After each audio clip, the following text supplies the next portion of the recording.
is Chuck Crocker. I'm the director at the University of Career Services at the University of Houston Clear Lake. The purpose of this workshop is to give you some basic tips on how to write a successful resume.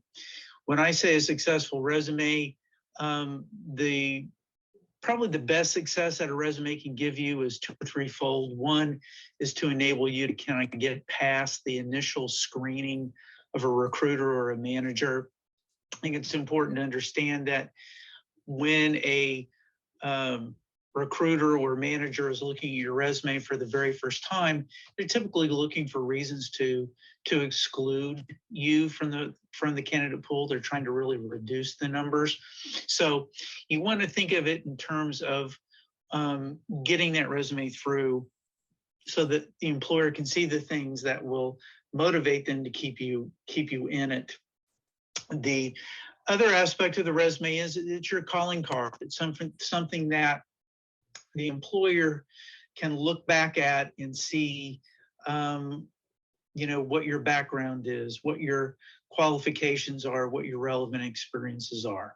So I'm going to try to highlight by deconstructing a typical resume, working from the top down, from the logo and header, through the education, job objectives, skills, experiences, and point out the key things that you need to be doing in a resume to get through the hiring process so you can ultimately get to an interview and not get screened out in the press.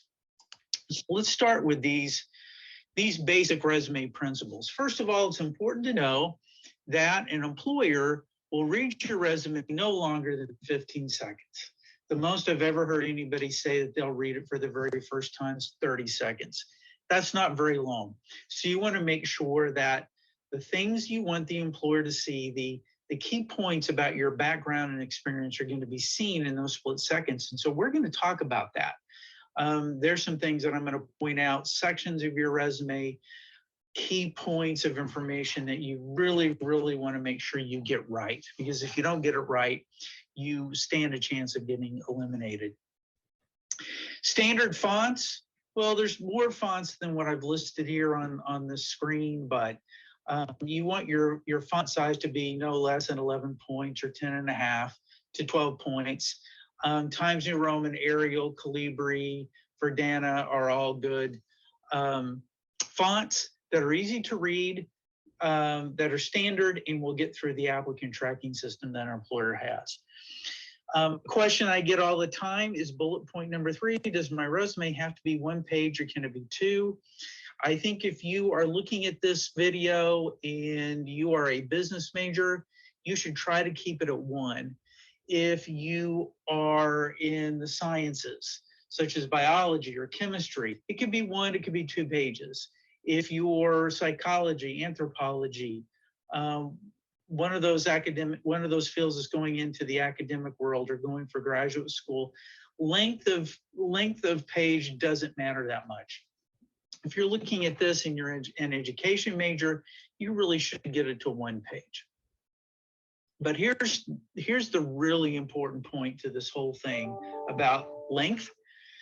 What's important, the important information, the information the employer absolutely has to see, which may be what degree you're getting, what certification you have, what key experience you have that's related to the field. All of that really needs to be, and view it as must be on page 1.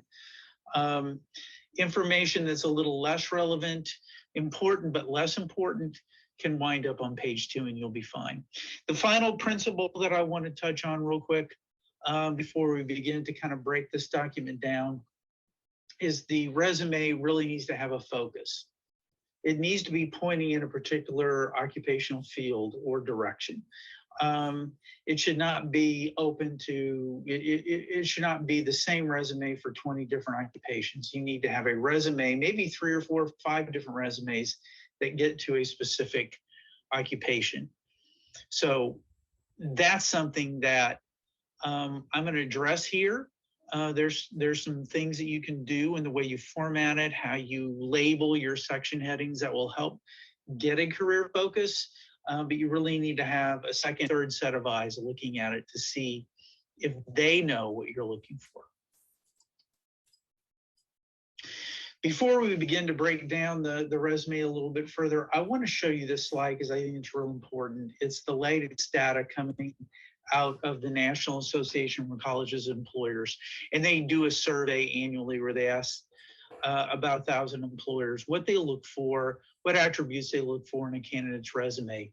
I want to point out the top 5 things, because these are the things that as you're thinking about, what do I need to write about when I'm talking about my work experience, related or unrelated?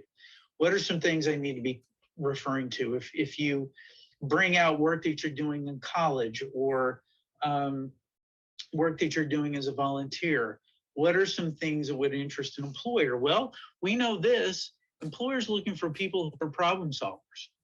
I can tell you today that a lot of employers are looking for people who can look at data and solve problems with data. That's a real big skill that employers are looking for. So problem solving, where have you been faced with a task and came up with a solution? Your ability to work on a team, so collaborative efforts you want to draw out from your resume. Strong work ethic, and that means, I will just tell you this, strong work ethic is evidenced by the fact that you've worked. Some employers, most employers do want to see relevant experience first, no question about that. But I will tell you this, they also want to know that have you actually worked? So volunteering, paid experience, even if you think, well, that's not relevant to the kind of job that I want, it's relevant because work ethic, knowing how to hold a job and show up to one, is relevant.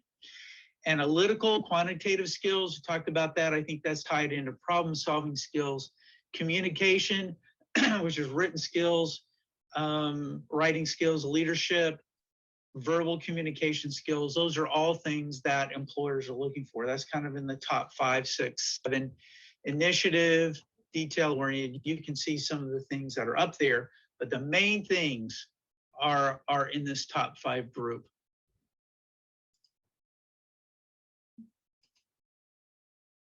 It's also important, these are attributes that have an influence on employer. You'll notice that having an internship is number 1. Having an internship that's in the same industry that you're applying to is number 2. What your major is, have you held a leadership position, general work experience, all are things that employers are interested in. All right, so I mentioned we're going to deconstruct the resume. So each slide that I'm going to show you is a section of the resume that has a main heading or not. In the case your logo and header, the main heading is going to be your name. This is what you need in your logo and header. It should be centralized. And when I say centralized, it could be centered or it could be left justified. Please don't right justify it. Please don't separate it and spread it out all over your document. Try to keep it centered. This is a good way to do it. You'll see that it's double spaced here, but you really don't need to double space it, not on the slide anyway. You should have your name first, city and state. You do not need your street address or apartment number. That's unnecessary. A phone number. That phone number should probably be your cell phone. So you can respond to employer calls when you get them. Your email address needs to be your name. Please do not have something like pub brawler @ or betrayer @. It needs to be your name, not some kind of cute message in your email address. And it may mean that you need to create a separate email for the job search that is a little bit more professional, perhaps, from your personal email. LinkedIn URL. If you have a LinkedIn profile, which is a good thing for you to have, and you are cool with that, LinkedIn page is really branding you, marketing you, then put your LinkedIn URL there and invite the employer by having it there to look at it. Job objective. I can tell you that most employers today are not big fans of job objectives. There's very few exceptions to job objectives in terms of actually needing them. Most employment opportunities don't require them anymore. If you are downloading your resume to a employer website, you will be downloading it to a specific position, so you really don't need to include it. But if you do write a job objective, you feel like you need to make it clear with the employer, what to the employer what you're interested in doing, then make it very clear and very distinct, as is in this slide, a position as a database administrator with XYZ Corporation. That's very clear and very specific. Of course, if you use an objective that's written that specific, you'll need to create multiple resumes for different positions that you apply for. Summary section. This is a non-technical summary section. A summary section, if you choose to use it, means that you've already got some prior work experience in the field that you're going into or applying for. This is a summary of somebody that is HR or human resources related. And as you can see, it does not have a lot of soft skills.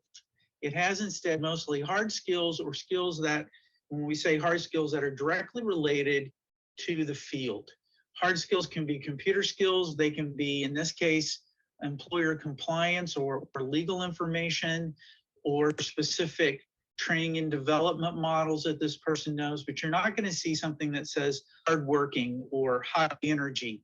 That does not, those terms do not need to be used as a list on a resume under skills, which a lot of people do. Instead, you need to write about activities that demonstrate those soft skills. If you're going to use a summary, this would go at the top of your resume, right below your logo and header. Next should be your education. Now I'm going to show you two different education sections. This happens to be off of a graduate resume. So what you want to have first is education, your section heading. You don't need to have anything but the word education. You need to have your degree, which would be, in this case, Master of Arts. Your major, in this case, it would be psychology. And to the right, and right justified, put the month and year you've graduated or will be graduating. University of Houston hyphen Clear Lake. Clear and Lake are two separate words. They are not one word. That's a mistake that a lot of people make. There should be a hyphen between the two, and we are in Texas.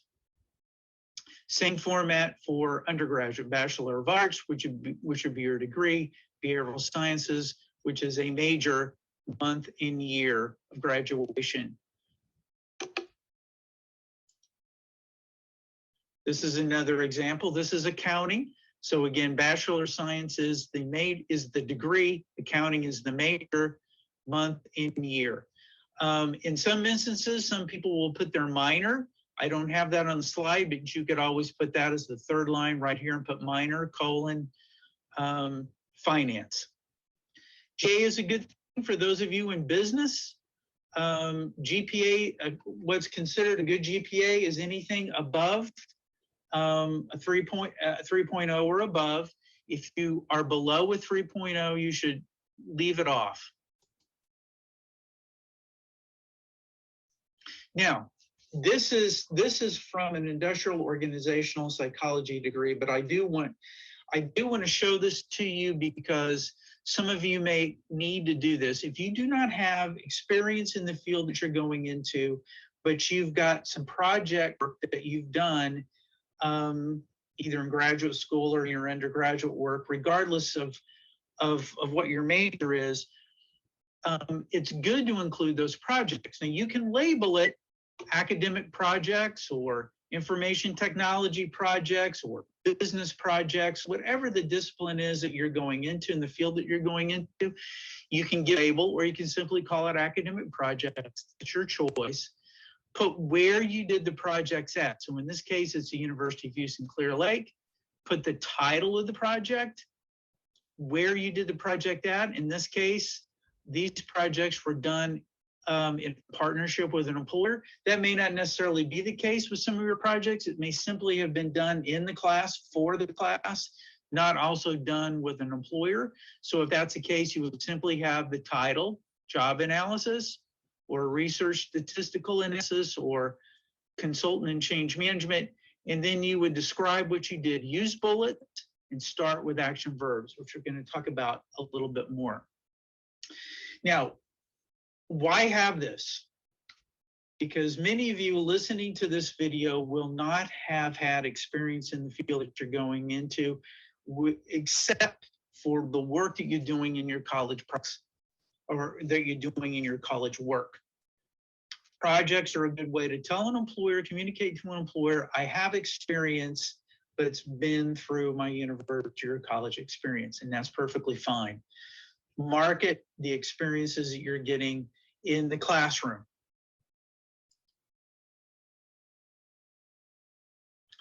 Paid experience, work experience. So again, this is off a industrial organizational psychology resume, but it really illustrates what you can do with your experience section.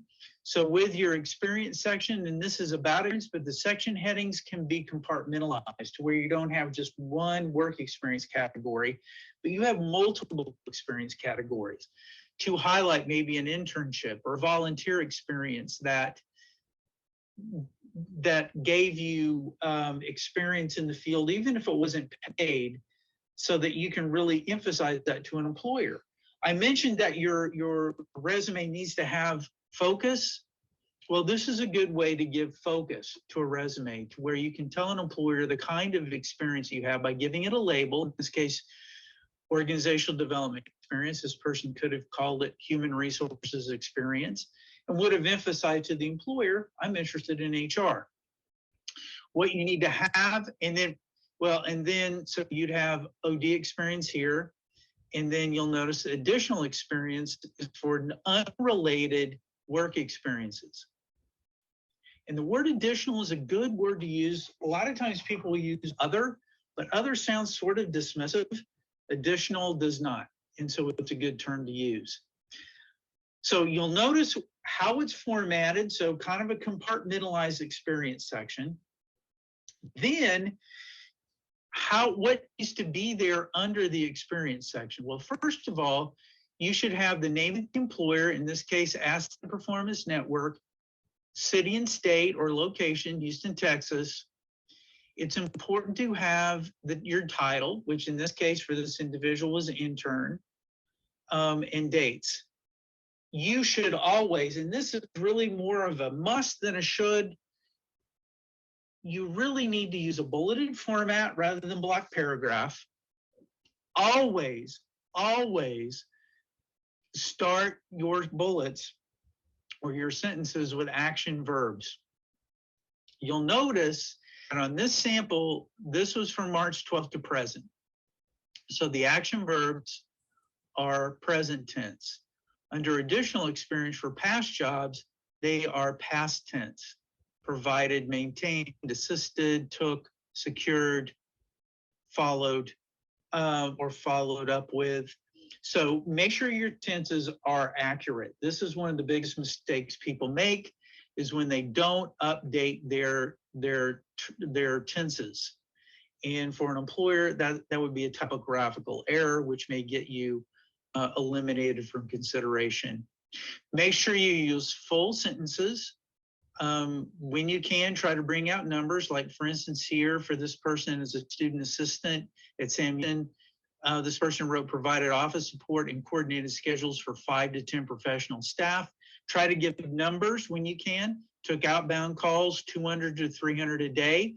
That tells the employer, without you having to say I have high energy, that you have high energy. That's a lot of calls to make. So make sure that you try to build in descriptions that talk about leadership. Use leadership verbs like create, design, develop, lead, supervise, manage, directed. Those are all leadership-oriented verbs.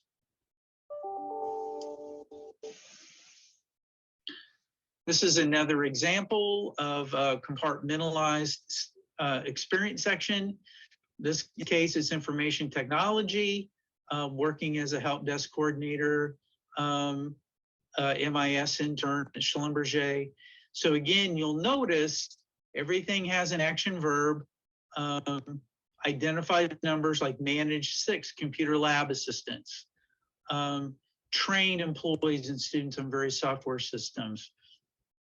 Under Schlumberger for MIS, identified project they were working with and the tools that they were doing it with.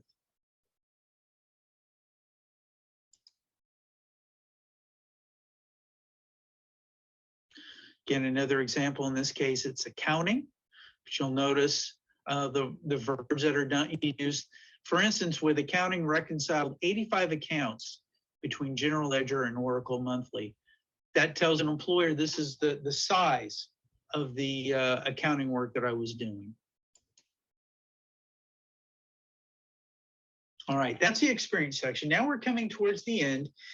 If you have it, it's always good to have a professional development category or a category maybe for volunteering or student organizations. We like to use the term professional development for student organizations because it tells an employer about your leadership role outside of the classroom, outside of work, kind of that extra work that you're doing that shows leadership. And so how do you want to form that? Again, professional development is a title that you could use. You could use other titles like volunteering, if it was volunteer work, activities, if it was other organizations other than professional, like if you were in the Gamers Guild, but you were also in this IO Psychology Honor Society that you see here, or Beta Alpha Psi in business. Well, you might want to have activities if you're going to list student organizations, not necessarily honor societies or professionally oriented. Employers like to see all of that information. So what would you need? First of all, you should organize it based on where you did that development work at. So in this case, it's organized by University of Houston Clear Lake or Stephen F. Austin for undergraduate work. Bullet the list of organizations, name the organization. If you held an office, you could put comma, treasurer here, put the dates that you were a member. And that, if you're still a member, then that would be the year to present.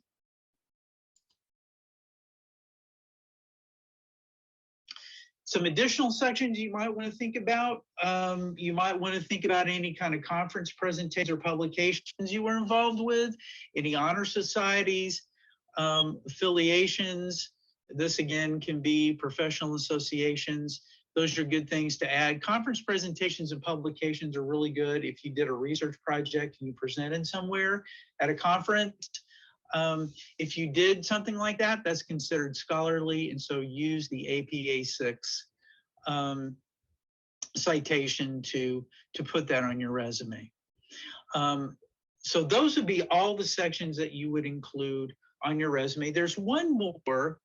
We talked about a summary section going at the top. Some of you may opt not to have a summary section at the top.